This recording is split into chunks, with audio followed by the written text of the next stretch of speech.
So I wanted to do a quick video comparing the Zev Oz9 Hypercomp to the Shadow Systems MR920 Combat Elite.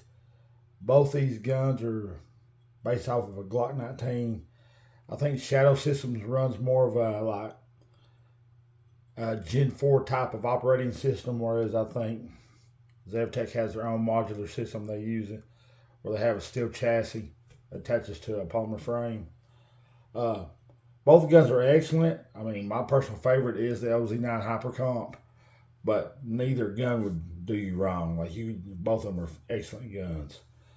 Like I said, these are both the compact size, so 15+1, or you can run 17+1, or you can run extended mags. However, you can pretty much put however many rounds you want in the gun, depending on how far you want the mags to stick out of the bottom.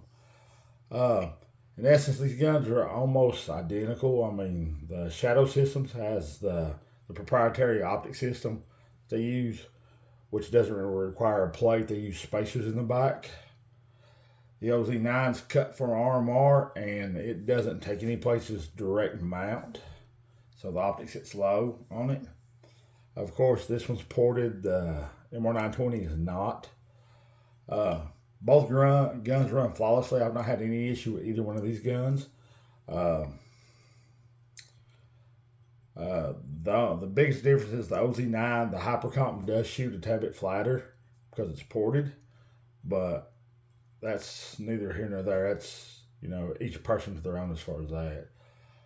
Both are great looking guns. They're both really, have a lot of good characteristics to them, a lot of functional characteristics. Aggressive slide cuts, texturing on the grips. Both have more of a 1911 grip angle when you grab them instead of the traditional Glock where it makes you roll over and lock at your wrist. Both have accessory rails that take lights. This has a full Picatinny rail, a 1913 rail. That has an accessory slot on the MR920.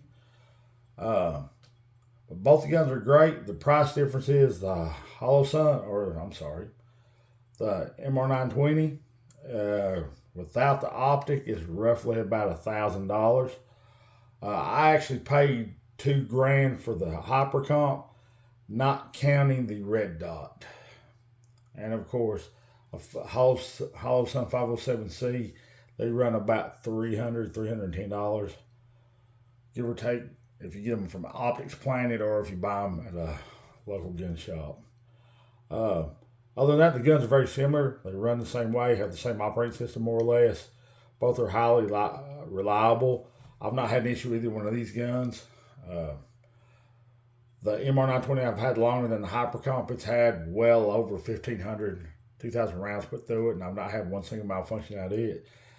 And that's running standard Glock mags or P mags. Now, when I carry, as far as carrying, traditionally I choose to carry with just standard Glock mags because they're more reliable.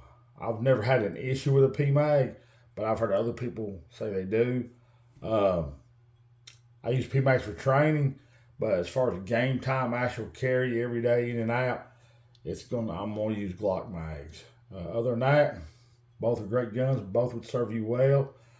I mean, I call the Hypercomp my John Wick gun, but of course, they're both based off the OG, which is the Glock 19. Hope this kind of helps you all, whoever's looking at these two guns or looking at so-called Glock clones. To me, the Hypercomp's about as good as you can get. And of course, if you start as far as Glocks, I would just go buy a standard Glock. But nowadays, Shadow Systems has what they call their Foundation Series, and it's the same price of a Glock, and it's already cut for an optic. It doesn't come with night sights or suppressor height or extended height sights, but the gun is a better value than the standard Glock.